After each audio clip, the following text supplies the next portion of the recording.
Hello, everyone. Welcome to Fat 50 and Running a Marathon. Today is Monday, the 12th of December, 2022. Well, let me show you this. This is my finisher's medal. It is a medal for those of us who finished a half marathon. Let's address the first issue, and that is that I did not complete the marathon. So let's go over really quickly what happened. Got to Boulder City Saturday morning, and I could just tell this was not going to be a great day. Some days are better than others. Anybody who's watched this channel can tell you that I have some days that are much better than others, some days that are much worse than others. I could tell that Saturday was not going to be a great day. I was trying to set my mind saying, oh, well, I'm just feeling that way. But I could just feel it in my bones. Saturday was not a great day. Anyway, we got there. I start the race. I was in absolute last place. I mean, there is no doubt about it. Everybody was ahead of me. Everybody.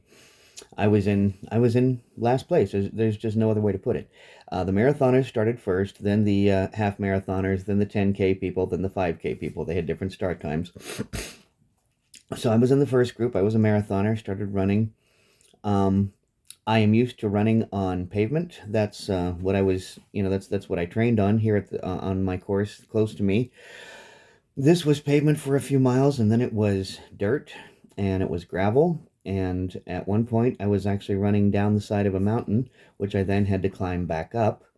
It was very trying. It was a much different course than I'm used to. Certainly not to the ease with which I had been training. So I got there and I started walking back. And by the time I got to the 9th mile, the pain in my foot was unbelievable. And what's funny is it was the pain in my left foot. And it's my right foot that has all the problems. My right foot has hammer toe. My right foot has connected toes. In fact, I'm not going to subject you to too much of it, but suffice to say, if I show this to you, yeah, see, this foot is a mess. This is an absolute mess.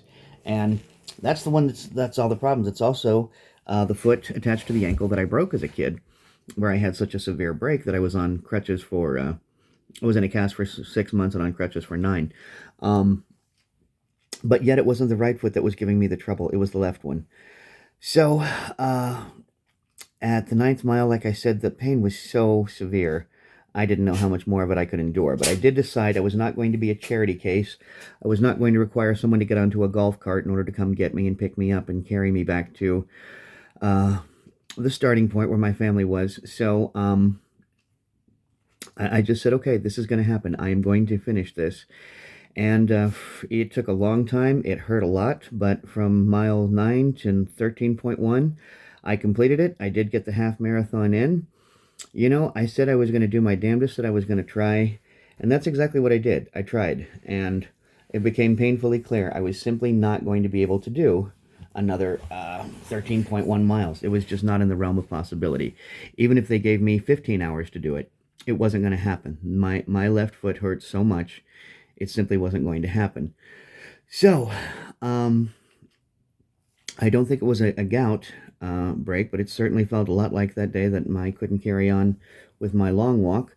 I'm wondering now if what I need to do is just work on the endurance of my feet. You know, really just work on endurance, because twice now, it's what's cut me short is the pain in my left foot. It's telling me you're not going any further. Also makes me wonder if it's possible for me to even do a marathon, if my left foot would even allow for it. If you know, I can run and I can increase my speed and I can increase my stamina, but if my left foot only allows me, to move somewhere in the neighborhood of 9 to 10 miles before it starts throbbing like that, that's pretty much decided that I won't be able to do a marathon.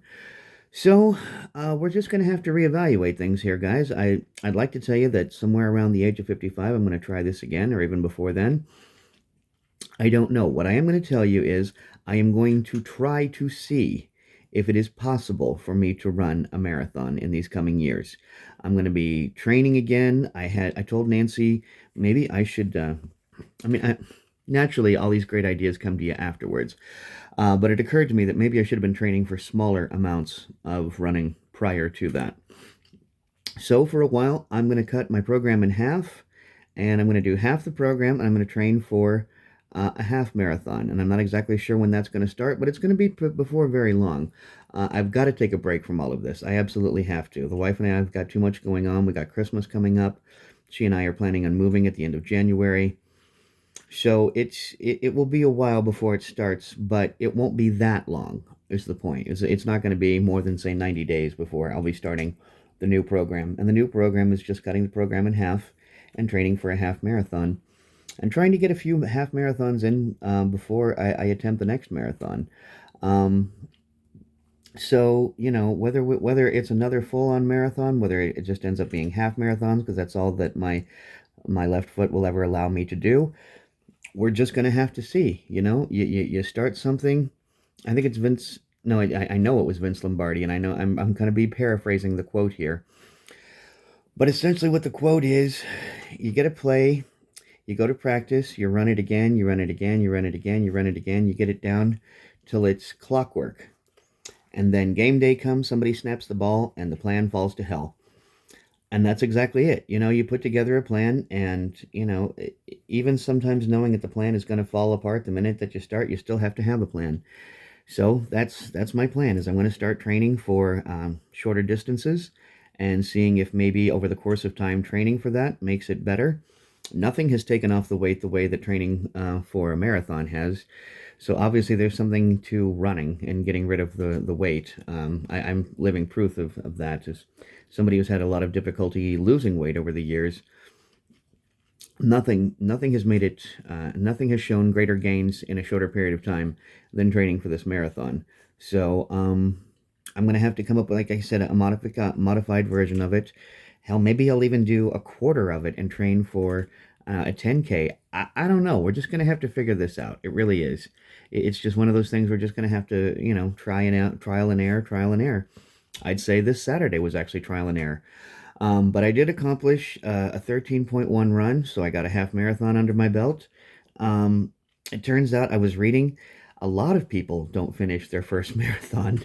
Even professional runners sometimes don't finish their first marathon. So I'm feeling better about that, knowing that even people who run for a living oftentimes don't finish their first marathon, and also learning that I'm almost double the age of the first time marathoner. Most marathoners start their journey, their first marathon, somewhere around the age of 25 to 30. I just turned 50 in July, so yeah, I am almost in double the age of the average marathoner. So there you have it. I did not complete a full marathon, but I did complete a half marathon, and we are going to move on from there. As I told you guys, I'm still going to be working out, still going to be doing exercise. This channel is still going to be focused on health and diet and exercise and self-improvement. So until next time, remember, only by taking care of ourselves first are we capable of taking care of others. Thanks for watching. Topher.